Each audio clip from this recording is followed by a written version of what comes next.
জিনিসই কিনতে যাই তাতেই কিছু না কিছু ভেজাল আছে। কি জানিস রামু, সবাই তো আর সমান হয় না। এই যেমন খাঁটি দুধ খাওয়ার ক্ষেত্রে আমরা গোপালকেই বেশি ভরসা করি। নগেনের দুধে তো ভেজালে ভর্তি, তাই না? তা যা বলেছেন মোড়ল মশাই, এদেরকে একবার করে শায়েস্তা করলে হয় না? কজনকে শায়েস্তা করবি?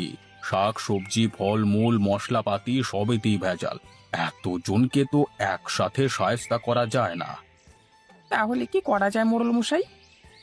উম, আমি কয়েকদিন ধরেই গ্রামে একটা মুরগি রান্নার প্রতিযোগিতা করব বলে ভাবছি। যে সেরা স্বাদের মুরগির মাংস আমাকে খাওয়াতে পারবে, আমি তাকে নগদ পুরস্কার দেব। কিন্তু মোড়ল মশাই, মুরগি রান্নার প্রতিযোগিতার সঙ্গে যারা ভেজাল মেশায় তাদেরকে শাস্তি দেওয়ার কি সম্পর্ক? সম্পর্ক কিছু নেই, কিন্তু এই প্রতিযোগিতার মাধ্যমে সেরার সেরা জিনিসটা আমি খেতে পারবো। তা যা বলেছেন মোড়ল মশাই। তাহলে তুই আজকে ঘোষণা করে দে, আগামীকাল গ্রামে মুরগি রান্নার প্রতিযোগিতা হবে। ঠিক আছে মোড়ল মশাই, আপনি যেটা বলবেন সেটাই হবে। আমি আজই গ্রামে ঘুরে ঘুরে ঘোষণা করে দিচ্ছি।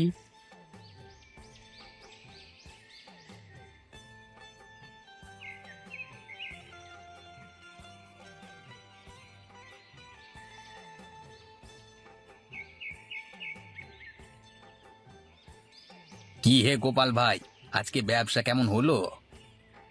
ওই আগের মতনই, তেমন বিশেষ কিছু না। আমি বুঝতে পারি না গোপাল ভাই, এত কম লাভ করে তুমি সংসার চালাও কি করে? আমার তো ভাই এই টাকাতেও পেট ভরে না। না গো নগেন্দা, আমি লাভের চাইতে মানুষের কাছে খাঁটি জিনিসটা বেচতেই বেশি ভালোবাসি। তার মানে কি তুমি বলতে চাইছো আমি লোককে ঠকিয়ে ব্যবসা করি, ভেজাল জিনিস বেচি আমি? আরে না না নগেন্দা, আমি তা বলতে যাব কেন? আমি বললাম আমি যা ইনকাম করি তাতেই খুশি। তা তো খুশি হবেই তুমি, যার খদ্দের